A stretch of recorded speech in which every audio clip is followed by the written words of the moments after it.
नमस्कार, आप देख रहे हैं TV9 डिजिटल और मैं हूं पंकज कुमार। हम एक बार फिर हाजिर हैं हेल्थ शो लेकर, जिसमें हम आपकी सेहत से जुड़े विषय पर बात करते हैं और अपने हेल्थ एक्सपर्ट से जानते हैं आपकी सेहत से जुड़े हर सवाल का जवाब। आज हम बात करेंगे थर्ड वेव कोरोना पर, जिस पर बात करने के लिए हमारे साथ हैं डॉक्टर उदगीर धीर, director and head cardiothoracic and vascular surgery. Doctor धीर, आपका बहुत बहुत स्वागत है हमारे शो में। नमस्कार। लेकिन इससे पहले हम इस चर्चा को आगे बढ़ाएं, हम आपको बताना चाहते हैं TV9 डिजिटल के न्यू इनिशिएटिव TV9 वैन के बारे में। आखिर क्या है ये इनिशिएटिव, आइए देखते हैं इस वीडियो में। Today, doctors are busier than ever providing care and advice to patients. And the reality is that an average patient now spends much more time in the waiting room than in the doctor's chamber. With such a captive audience, it's time to put their wait time to good use. Introducing TV9 Waiting Area Network that provides premium patient engagement experience through engaging and informative videos. These videos are created keeping in mind an Indian patient seeking medical attention. TV9 Waiting Area Network provides a perfect platform for educating the patients on everything a doctor's practice has to offer while elevating the doctor's brand at the same time. As a doctor, all you need is to have Wi-Fi at your clinic and we'll take care of the rest. We provide you with a TV, a media player, your clinic profile, and a playlist customized as per your practice. Combine all this with the regular news updates from TV9 and you have an awesome branding and marketing tool for your clinic. Write to us at van@tv9.com and we'll get in touch with you to set up our solution at your premises. Doctor धीर, corona के third wave को लेकर के बहुत ज़्यादा confusion है। क्या third wave का सामना हम करेंगे, और करेंगे तो उसकी इंटेंसिटी ज़्यादा होगी या कम होगी? देखिए, आपने बहुत बढ़िया सवाल पूछा है मेरे से कि थर्ड वेव आएगी कि नहीं आएगी। देखिए, जैसे हम फर्स्ट क्लास से सेकंड क्लास में जाते हैं, एक पेंडेमिक जब इस तरीके से होता है तो उसकी एक नेचुरल हिस्ट्री होती है कि उसको फर्स्ट वेव आएगी, फिर सेकंड वेव आएगी, फिर थर्ड वेव आएगी and then there will be a fourth wave और नॉट, दैट वो भी वेरी करता है। बट जिस तरीके से पूरे वर्ल्ड में सब जगह, चाहे वो अमेरिका है, चाहे वो यूके है, चाहे इस वक्त प्रेजेंटली चाइना है या रशिया में भी है, और इवन कुछ इंडियन स्टेट्स में भी हम देख रहे हैं कि कुछ की सेकेंड वेव ही अभी खत्म नहीं हो पाई है और थर्ड वेव के कुछ केसेस आ रहे हैं। तो आना तो अनिवार्य है, ये हमारे हाथ में है कि हम इसको किस तरीके से रोक पाएं और कितने संयम से हम रहें ताकि इसकी जो उत्तेजना है उसको हम कितना कम कर सकें। उत्तेजना मतलब इंटेंसिटी। अगर हम वैक्सीनेशन प्रॉपर रखते हैं, अगर हमारे 70 से 75% पॉपुलेशन जो इन्फेक्टिव पोटेंशियल के अंदर रखती है, अगर वो वैक्सीनेटेड हो जाए, अगर हम मास्क पहनते हुए, सोशल डिस्टेंसिंग मेंटेन करते हुए और क्लोज्ड सर्कल में ही जहां पे आप बैठे हैं वहां पे आप मास्क उतार रहे हैं या थोड़ा सा आप अपने आप के गार्ड्स डाउन कर रहे हैं इन कंट्रोल्ड एनवायरनमेंट, अगर हम अपने सिम्टम्स को नजरअंदाज ना करते हुए और जो हाई रिस्क ग्रुप है, जिनको डायबिटीज है, हार्ट डिजीज है, लंग डिजीज है, कैंसर से ग्रसित हैं, वो टाइमली अपना इलाज करा लें ताकि अपनी बीमारी से निजात पा चुके हैं, ताकि वो बीमारी का रिस्क खत्म कर लें। तो इस तरीके से हम थर्ड वेव की इंटेंसिटी को रिड्यूस कर सकते हैं। आपने थर्ड वेव के इंटेंसिटी को रिड्यूस करने की बात कही और आपने कहा कि एप्रोप्रिएट बिहेवियर का पालन करें, और उसमें आपने वैक्सीन की भी बात की। 70 से 75% लोग वैक्सीन लेंगे तो हम इंटेंसिटी रिड्यूस कर सकते हैं। लेकिन डॉक्टर, मैं जानना चाहूँगा कि विदेशों से जो खबर आ रही है, अमेरिका में लोगों ने बहुत ज़्यादा वैक्सीन लिया है, लेकिन वहाँ के जो वाइट हाउस के मेडिकल एडवाइज़र हैं उन्होंने ये हिदायत दी है कि जो अगला लहर है उसकी इंटेंसिटी और भी ज़्यादा होने वाली है और वायरुलेंस भी ज़्यादा होगा। तो इसकी वजह से कई तरह के कन्फ्यूजन्स हो रहे हैं कि क्या जो हम वैक्सीन ले रहे हैं वो इफ़ेक्टिव होगा कि नहीं होगा। सर आपने बहुत बढ़िया उम्दा सवाल पूछा और मैं इसका कोशिश करूंगा कि मैं आपको सही जवाब दे पाऊं। देखिए, मेडिसिन में कोई 100% रूल नहीं होता है। हर एक बॉडी के अंदर किसी भी चीज का एक इन्फेक्शन, चाहे एक मैं कह रहा हूं कोविड को छोड़ दीजिए, दूसरा नॉर्मल वायरल इन्फेक्शन भी है। घर में हम एक ही पेरेंट्स के बच्चे होते हैं, एक को वो बुखार 5 दिन चलता है, एक को दूसरे दिन में ठीक हो जाता है। हम बच्चे तो एक ही माँ बाप के हैं, फिर भी हमारे रिस्पॉन्स डिफरेंट है। इसी तरीके से वैक्सीन्स का रिस्पॉन्स है। बट जितनी भी अभी तक वैक्सीन्स बनी है, चाहे वो विदेशी हो चाहे वो देशी हो, सब में इसका इफेक्टिविटी पोटेंशियल, मतलब इस वैक्सीन से आपका प्रोटेक्शन जो है वो 84-85% से लेके 90-92% तक है। वो वेरी करता है कौन सी वैक्सीन आप ले रहे हैं या नहीं ले रहे हैं, पहली चीज। दूसरी चीज, ये कहना कि वैक्सीन लगाए बिना, देखिए अगर आप गाड़ी चला रहे हैं और आपने सीट बेल्ट डाली हुई है, इसका मतलब ये नहीं है कि आप रेड लाइट भी तोड़ेंगे। इसका मतलब ये नहीं है कि आप गाड़ी 140 की स्पीड पे चलाएंगे। इसका मतलब ये नहीं है कि सामने आपको गहरा गड्ढा दिख रहा है तो आप उसमें कार डालेंगे। कार डालेंगे, कार को भी डैमेज होगा, आपको भी चोट लगने का वो है। सीट बेल्ट तो डालना अनिवार्य है। अगर आप सीट बेल्ट नहीं डाले हुए हैं तो आप सोचिए कि आपके, अगर आप गड्ढे में गिरते हैं तब आपकी क्या हालत होने वाली। तो अगर आप वैक्सीनेटेड हैं, और इंडिया में भी ये देखा है जितने लोग वैक्सीनेटेड थे, देखिए आउटलायर्स को हम प्रोजेक्ट कर देते हैं। आउटलायर्स का मतलब ये है, मैंने एक पेशेंट भर्ती करा था 80 साल का, वो डेली 4 पैकेट सिगरेट पीता है। उसकी मैंने एंजियोग्राफी करी, मुझे उसका वैल्व रिप्लेसमेंट करना था, एंजियोग्राफी नॉर्मल निकली। इसका मतलब ये थोड़ी ना है कि सिगरेट पीना हानिकारक नहीं है, वो एक आउटलायर है। सिगरेट पीना हानिकारक है, वो आपके फेफड़े को भी खराब करता है और आपकी आर्टरी में ब्लॉकेज कर सकता है, ये एक तथ्य है। उस मरीज को नहीं हुआ, वो आउटलायर है। लेकिन जितने भी वैक्सीनेटेड पेशेंट्स हैं, जितने भी टचवुड वैक्सीनेटेड पेशेंट्स हैं, उनकी आईसीयू में एडमिशन और उस कोविड की वजह से, चाहे वो तीसरी लहर है, उनके मरने का पोटेंशियल जो है वो बहुत कम है। सो वैक्सीनेशन तो मस्ट है। दूसरा, लोग ये एक भ्रांति फैला रहे हैं, जितने लोग वैक्सीनेटेड होंगे उतने फर्दर म्यूटेशंस कम होंगे, उतना नया स्ट्रेन बनने की टेंडेंसी कम होगी और उतने ही थर्ड या फोर्थ वेव आने का पोटेंशियल कम होगा। तो ये सब चीजें इंटरकनेक्टेड है। लोग भ्रांतियां फैला रहे हैं। मैं आपको ये भी बता रहा हूं, यूएस में फ्लोरिडा के अंदर बिना मास्क के लोग घूम रहे हैं। वहां पे सडनली वो पीक हुआ है। जब आप मास्क पहनेंगे नहीं, वैक्सीन लगाने में भी वहां पे भी कुछ परसेंटेज लोग हैं जो वैक्सीनेटेड हैं। और मैं आपको वहां पे भी बता रहा हूं, वहां पे भी इंडियन पॉपुलेशन, बिकॉज मेरे बहुत सारे यूएस में फ्रेंड्स और रिलेटिव्स रहते हैं, तो मेरे को मालूम है वहां पे भी कुछ क्लास में अभी वैक्सीनेशन के ये है कि हम वैक्सीनेशन लगाएंगे तो हमारे अंदर, जो यहाँ पे भी है कि साहब वहां पे ये है कि हमें इंपोर्टेंस ना हो जाए, हमारे बच्चे नहीं होंगे, हमारे और बहुत सारी प्रॉब्लम हो जाती है।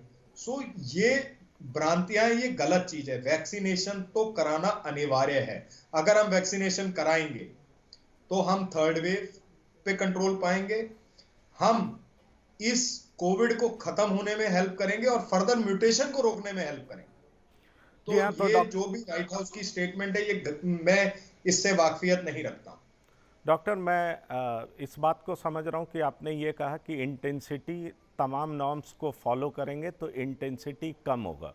पर एक और कन्फ्यूज़न अक्सर लोगों की बातों में समझा जा सकता है जब लोग बात करते हैं कि कैसे डिफरेंशिएट किया जाए कि ये दूसरी लहर ही चल रही है या तीसरे लहर की शुरुआत हो चुकी है। क्योंकि आपने एक राज्य की बात की, कुछ राज्यों की बात की, आपने कहा कि कोविड के केसेस वहाँ लगातार बढ़ते हुए दिखाई पड़ रहे हैं। तो आप प्लीज़ ये एक्सप्लेन करें कि कैसे लोग समझें कि ये दूसरी लहर ही है, ये या तीसरे लहर की शुरुआत हो चुकी है। वेरी करेक्ट, बहुत आपने बढ़िया सवाल पूछा। और मैं या आप सब लोगों ने सुना होगा R wave, R R value. आजकल बहुत ज्यादा हर एक, चाहे न्यूज़पेपर में भी देखें, और वो ये कहते हैं कि आर वैल्यू 0.1 चल रही है, या इतना इन्फेक्टिव पोटेंशियल है, या इतने परसेंटेज टेस्ट हुए और इतने परसेंटेज टेस्ट हमारे 100 लोगों का हमने करा तो सिर्फ एक ही पॉजिटिव आया। तो ये एक वेव इस तरीके से होती है। एक वेव जैसे हमारी सी वेव होती है, एक वेव का एक ग्राफ होता है ऐसे, वो पहले धीरे धीरे ऊपर जाता है, एक पीक लेता है और फिर नीचे ट्रफ आ जाता है। अब जैसे गुड़गांव में अप्रैल में केसेस बढ़ने शुरू हुए, मई में पीक करा, और मिड जून में आते आते नीचे केस आने लग गए। और इस वक्त गुड़गांव में, आज का मेरे को डाटा नहीं पता, बट 2-3 दिन पहले सिर्फ 4 पेशेंट थे। ठीक है, टेस्टिंग तो हो रही है, बट फीवर भी हो रहे हैं, टेस्टिंग तो हो रही है। तो ये पता चला कि ये हमारी एक वेव आई, एक वेव ने केसेस बढ़ने शुरू हुए, पीक हुआ, जिस दिन डेली 20,000 केस आ रहे थे, फिर नीचे आ गई। तो ये मतलब एक वेव खत्म हो गई उस एरिया की, उस लोकेलिटी की। अब एक जगह केसेस हैं वो बढ़ने शुरू हुए, बढ़ते रहे, एक दिन 20,000, फिर 21, फिर 19, फिर 20, फिर 21। तो ये वही वाली वेव परसिस्ट कर रही है। इसके ऊपर एक सेकेंड वेव या थर्ड वेव नहीं आई, वो वेव खत्म नहीं हुई। तो ये तरीका है पहचानने का कि ये सेकेंड वेव ही चल रही है या थर्ड वेव चल रही है। डॉक्टर मेरा दूसरी चीज, जी हाँ जी, डॉक्टर मेरा अगला सवाल ये होगा कि कर्नाटक से न्यूज़ आया है कि 300 बच्चे इस बीमारी से पीड़ित हुए हैं। तो इसमें दो लॉजिक बार बार दिया जा रहा था कि बच्चों की इम्यूनिटी बड़ी अच्छी होती है, अगर उनमें ये बीमारी होगी भी तो वायरुलेंस कम होगा, इंटेंसिटी कम होगी, वो कम प्रभावित होंगे। आपको क्या लगता है ये तथ्य कितना सही है? मैं पार्टली इस तथ्य से वाकफियत रखता हूं कि बच्चों में, मैं आपको बताऊं, हमारे यहाँ पे भी सेकेंड वेव लाने में थोड़े से बच्चों का योगदान था। बच्चों को नॉन क्लिनिकल और सब क्लिनिकल, जो हमारी टेक्निकल टर्म में कहते हैं, कि उनको कोई सिम्टम हुए नहीं, उनको बस माइल्ड सी हरारत सी हुई, कोई फीवर नहीं है, बच्चों को पता भी नहीं चला और वो इस बीमारी से निकल गए। बट ऐसे कुछ सबसेट ऑफ बच्चे भी हैं जिनकी इम्यूनिटी इतनी नॉर्मल नहीं है, उन बच्चों को हमें बचाना है। बेसिकली हमें वो जॉट डाउन करने हैं जो कमजोर हैं। तो ऐसे में क्या होता है कि पिन पॉइंट कोई मार्कर तो लगा नहीं है कि साहब ये कमजोरी का मार्कर है या वो है। जिनकी न्यूट्रिशन कम है, जो हर एक वायरल सीजनल फ्लू में जिनको बार बार इन्फेक्शन हो जाती है, तो पेरेंट्स को पता रहता है कि कौन से बच्चे को ज्यादा, और सबसे ज्यादा माँ को पता रहता है कि कौन से बच्चे को ज्यादा, सबसे ज्यादा पैदा होते ही सबसे ज्यादा जरूरत रही है, चाहे वो डॉक्टर की हो, चाहे वो पेरेंट्स की हो, चाहे वो ख्याल करने की। मतलब एक वो आपने सुना होगा नॉर्मल चीज कि जैसे ही डॉक्टर साहब सीजन बदलता है, हमारा चिंटू को तो खांसी जुकाम स्टार्ट हो जाता है। तो ये वो वाले वनरेबल ग्रुप हैं। इन बच्चों को हमें एहतियात से सेव करके रखना है, उनको हमें प्रिकॉशंस देनी है, और उनको हमें फर्स्ट वैक्सीनेशन भी देनी है। उन बच्चों की भी वैक्सीनेशन बहुत ज्यादा जरूरी है। जैसे हम एडल्ट्स में कहते हैं जिनको डायबिटीज है, जिनको हार्ट डिजीज है, जिनको लंग डिजीज है, ऐसे बच्चों में भी लंग डिजीज होती है, बच्चों को भी हार्ट डिजीज होती है, जिनको हार्ट के दिल में छेद है या वो है। इन सब बच्चों को हमें प्रोटेक्ट करके रखना है, इन सब बच्चों को हमें प्रायोरिटी पे वैक्सीनेट कराना है। जैसे एडल्ट पॉपुलेशन में हमने ईयर मार्क करे थे कि जो रिस्क पॉपुलेशन, ऐसे ही बच्चों में हमें ये देखना पड़ेगा कि कौन सी रिस्क पॉपुलेशन है, उनको हमें कैसे बचाना है। क्योंकि बच्चों में ट्रीटमेंट, हम लोग इस वक्त सेकेंड वेव में ब्रेड अर्नर्स को लूज करा है, उसी की मार से नहीं उबर पाए हैं। तो अगर हमारे बच्चों को ये सब चीज होगी तो ये एक सोसाइटी के लिए अच्छा नहीं है, क्योंकि बच्चे हमारे फ्यूचर हैं, उन्हें हमें उस धरोहर को हमें प्रोटेक्ट करके रखना है। जी हाँ, तो निश्चित तौर पर। और मेरा अगला सवाल आपसे ये होगा डॉक्टर कि अक्सर लोग बातें एंटीबॉडीज़ की करते हैं कि उसमें एंटीबॉडी बना, उसमें नहीं बना, और आपने बताया भी कि अलग अलग बॉडी का रिस्पांस वैक्सीन के लिए अलग होता है। तो हम कैसे डिफरेंशिएट करें कि इसके शरीर में एंटीबॉडी बना या नहीं बना, काम का बना कि नहीं बना, इसके लिए कोई टेस्ट है जिसका सहारा हम ले सकते हैं? बिल्कुल बिल्कुल।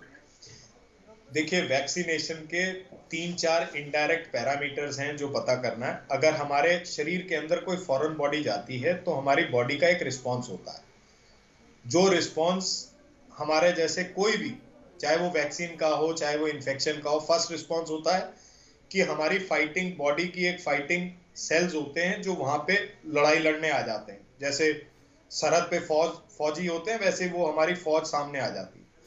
तो वो हमें फीवर के फॉर्म में, हमारी पल्स रेट बढ़े के फॉर्म में, हमारी बॉडी एक के फॉर्म में, तो ये जो सिम्टम्स होते हैं जिनको वैक्सीन लगी तो उनको इनडायरेक्टली पता चला कि हाँ साहब, वैक्सीन ने हमारे शरीर में कुछ असर करा। इसका मतलब ये नहीं है कि जिनको फीवर नहीं आया, जिनको माइल्जिया नहीं हुआ, उनके अंदर वैक्सीन इनइफेक्टिव है, ये ना समझ ले प्लीज। दूसरी चीज, हम ब्लड टेस्ट से एंटीबॉडी लेवल टेस्ट कर सकते हैं। एंटीबॉडी लेवल 3 महीने पे पीक करते हैं, 6 महीने, कुछ अभी उसके ऊपर स्टडीज चल रही हैं जो कह रहे हैं कि 6 महीने तक रह रही है, 9 महीने तक रह रही है, कि हमें बूस्टर डोज की, जो हम ऑलरेडी अभी उस पे हमारा इन्वेस्टिगेशन चल रहा है और रिसर्च चल रहा है कि बूस्टर डोज की भी जरूरत पड़ेगी, बट एंटीबॉडी जरूर बनती है। अब एंटीबॉडी हर एक 90% जो रिजल्ट्स हैं जो वैक्सीनेशन में है कि हर एक के अंदर एंटीबॉडी बन रही है, बट इसका मतलब ये नहीं है कि लोग कहते हैं कि ये इफेक्टिव एंटीबॉडी है कि नहीं। इफेक्टिव एंटीबॉडी बनी है, शरीर के अंदर एक एक्स्ट्रा चीज गई, शरीर ने उसके खिलाफ एक सीरम तैयार कर लिया जिसे हम एंटीबॉडी कहते हैं। अब अगर हम उसके ऊपर वायरल लोड ही बहुत सारा डाल देंगे, चाय में हम इतनी पत्ती डालेंगे तो उसी हिसाब से कलर होगा ना, चाय में जितनी चीनी डालेंगे उतना ही मीठा होगा। ऐसे ही एंटीबॉडी एक डिफरेंट लेवल तक बनेगी। अगर हम उसमें चाय को, हमें फीकी पीनी है, हम उसमें चीनी 1 चम्मच 2 चम्मच 3 चम्मच 4 चम्मच 5 चम्मच डाल देंगे, कप तो उतना ही है ना, तो वो मीठा क्या, वो मीठा होके कड़वा हो जाएगा। सेम चीज डिपेंड्स, एंटीबॉडी तो हमारे शरीर में बनी हुई है, अगर हम उसके ऊपर कोविड का लोड इतना डाल देंगे, 1 चम्मच 2 चम्मच 3 चम्मच 4 चम्मच, तो वो एंटीबॉडीज करेंगी क्या? तो उस चम्मचों को कंट्रोल करने के लिए क्या है? मास्क। मैं डॉक्टर समझ गया। एक सवाल और है जिसका छोटा सा जवाब चाहूँगा, समय की कमी है। अभी आईसीएमआर ने वैक्सीन की मिक्सिंग की है और बताया है कि ये ज़्यादा इफ़ेक्टिव है। आपको क्या लगता है आने वाले दिनों में वैक्सीन की कमी की जो समस्या है उसका समाधान मिल गया है और ये इफ़ेक्टिव भी होगा, प्रभावी भी होगा? यस, मैं 100% कॉन्फिडेंट हूँ कि अगले जो मेरा प्रेडिक्शन है, जिस तरीके से हम देख रहे हैं, अक्टूबर तक हमारी वैक्सीनेशन की जो प्रॉब्लम है, इवन जो मेरे को ये भी लग रहा है कि हमारे जो 12 से 18 साल के बच्चे हैं उन लोगों की भी वैक्सीनेशन अक्टूबर तक आ जानी चाहिए। कितनों को मिलेगी? हमारी पॉपुलेशन बहुत ज़्यादा है। देखिए, मैं सब लोगों से ये कहूँगा, हम घर में अगर 5 लोग होते हैं, हम लोग 5 टॉयलेट नहीं बनाते हैं, हमारे घर में सिर्फ 2 या 3 टॉयलेट होते हैं मैक्सिमम। अगर सभी को एक साथ डायरिया लगेगा तो किसी ना किसी को पेट खराब होगी, ये हमें रियलाइज करना है। हमारी पॉपुलेशन है बहुत ज़्यादा। धन्यवाद डॉक्टर साहब। डॉक्टर धीर, आपका बहुत बहुत धन्यवाद अपना कीमती समय देने के लिए और इम्पॉर्टेंट इन्फॉर्मेशन हमारे साथ शेयर करने के लिए।